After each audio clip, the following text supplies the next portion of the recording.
This new UCL format might be goated, people, because some of the storylines we are seeing and unraveling is epic at the moment. We're going to talk about Arsenal absolutely dismantling and having a demolition job in Lisbon against Sporting Clube de Portugal.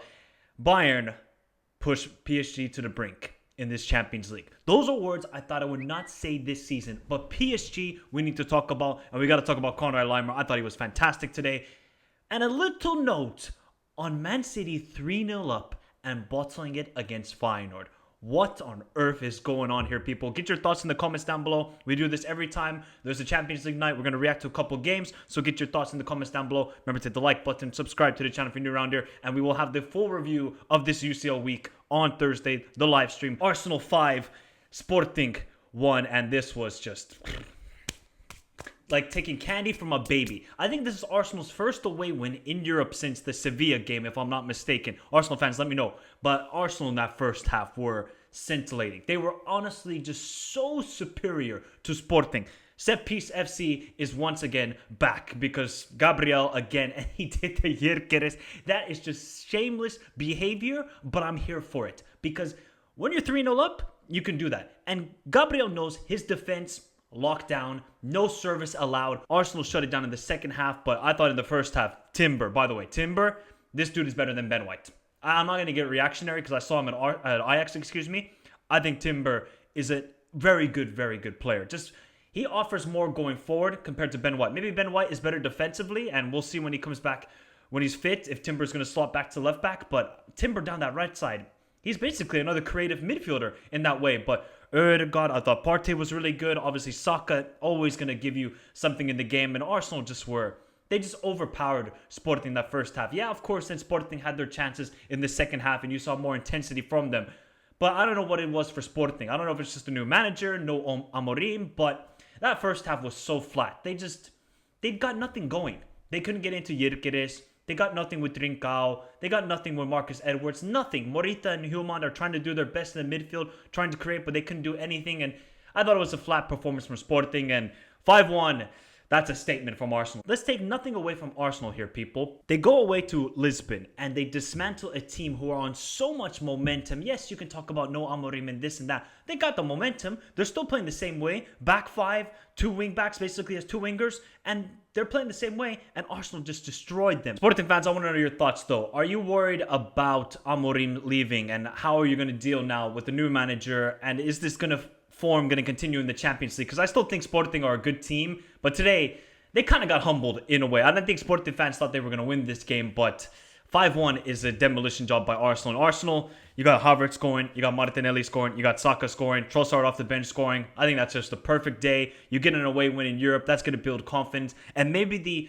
international break, but that everybody complains about, was a good thing for Arsenal because they regroup, go with a new mentality, and go into this second half of the season until the March international break and start off with a winning run. They dismantled Nottingham Forest over the weekend. They dismantled Sporting. This is the perfect thing for Arsenal. Maybe they're back. Let's see, people. This is going to be an interesting couple of weeks for Arsenal. Then we move on to Bayern Munich 1, PSG 0. First thing I have to say is Donnarumma got benched. And the backup goalkeeper, Savonov. Dear Lord, I don't know what he's doing on that goal, people. I really am struggling to understand. Okay, I think it was Musiala who was in front of him. Just be stronger, Savonov. Be stronger. Like, you cannot be weak. Drink some vodka. Drink something. I don't know. You have to just be stronger there. But he was just weak, and Donnarumma was probably on the bench thinking, like, you bench me for this? Look, PSG's goalkeepers this season in the Champions League have cost them games. The Athletic game, this game, you can just see it's just a issue with the goalkeepers. But let's be honest here. Bayern destroyed them in that first half. What did PSG create in that first half? Except for Dembele, once hitting the target and a couple times not hitting the target. That's all they did. Like, Barcola had no impact. And of course, with Luis Enrique, he didn't play a third forward. He had Zaire Emery out wide sometimes. You saw Fabian Ruiz making runs on the left. I was like, why Luis Enrique? Just play Colomboani. Just play Lee Kang-in. Play one of those guys. But they were just not threatening going forward. And they were pretty lazy on the ball, PSG, in the first half. Hakimi was just getting cooked. Like cooked tangine in that first half by Kingsley Coman. Like Kingsley Coman, still, the dude has no shooting boots, but he could definitely dribble and beat a man consistently. But PSG are in serious trouble right here.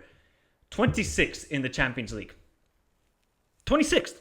If they go out of this competition, the ramifications of this, they might be glorious to see, but they are going to be very intriguing as well as a storyline, because PSG, their ultimate goal is to win the Champions League and win the Champions League. And when they don't do that, they spend money. Now, of course, they've went to this new direction of buying maybe youngsters like Desiree Doué, like Barcola, and these sort of guys, João Neves, very good players.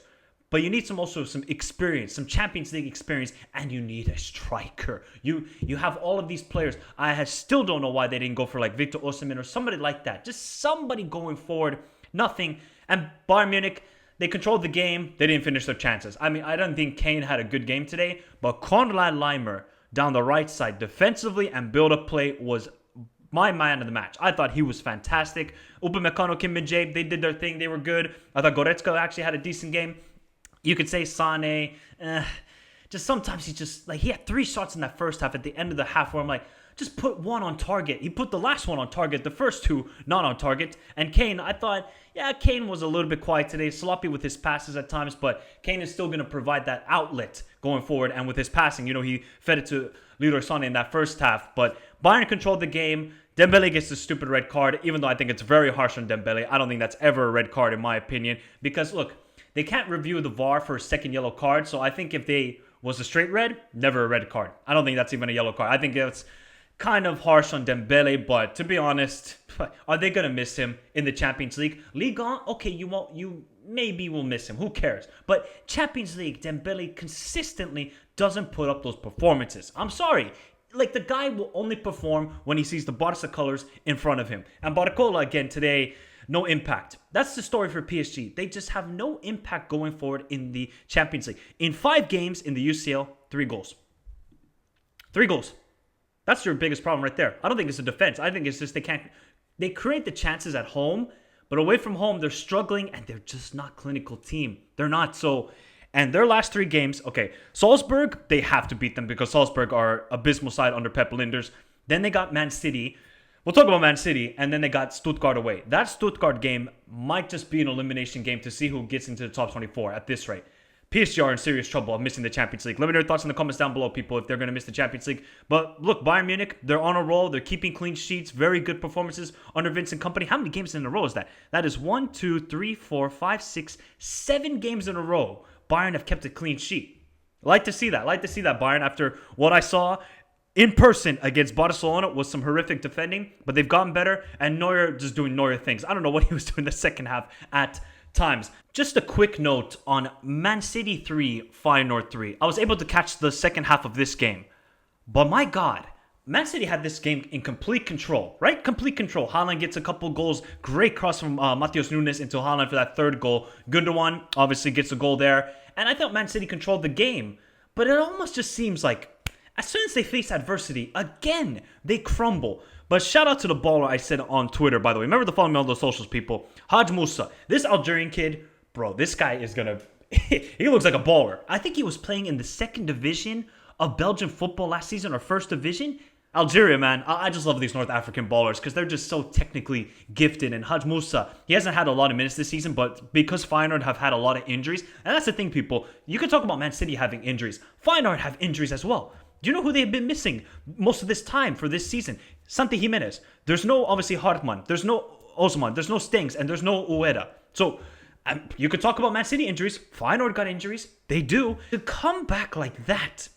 But shout out to the player who came off the bench, Lotomba. I mean, he made an instant impact. And he was really comfortable on the ball, driving with it. And then all of a sudden, once Feyenoord got that first goal, they're like, oh no, this team is vulnerable. And Man City... they took off Nathan Ake and put on Simpson. And they brought off Foden, brought on McAtee. I mean, this defense is just an abysmal, right? They create enough chances. They get the goals. But it's this defense that is really crippling this side at the moment. And the goals they concede, like the 3rd goal, the defensive high line, you're 3-2 up. Just sit back a little bit.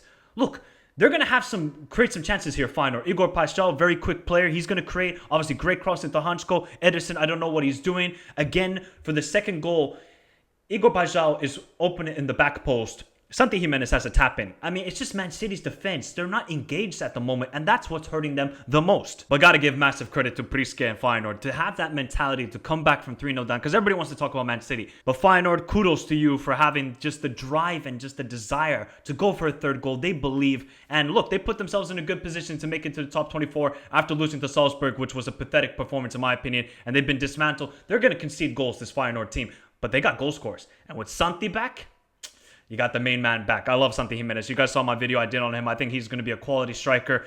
But let me know your thoughts, people. What a wild night in the Champions League. Tomorrow we got Liverpool, Real Madrid. Oh, dear Lord. Please, Liverpool, just win the game. Just win the game. We'll be back here tomorrow night for that reaction. We might do another also for Aston Villa, Juventus. So join me for that. Thursday, we got the live UCL review of match day 5. Hit the like button. Subscribe to the channel if you're new around here. Have a beautiful day. Stay safe in this crazy world. Till next time. Adios.